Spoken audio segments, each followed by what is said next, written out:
Why Are We Like This by Jason, Tianna, Leah, and Nadeena, Nature versus Nurture. One of the oldest debates in psychology is the nature versus nurture debate. Francis Galton, a child's intelligence comes from their parents.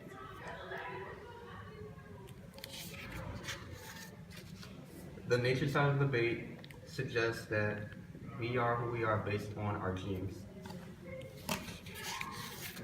Our genetics make up who we are.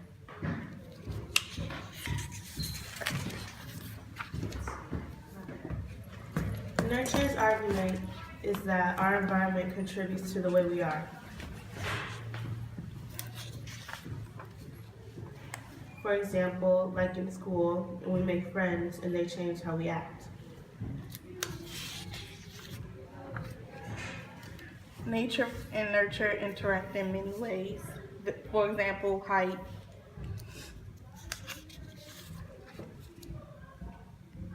This is an example of twin study cases which are usually conducted to further investigate the nature versus nurture debate.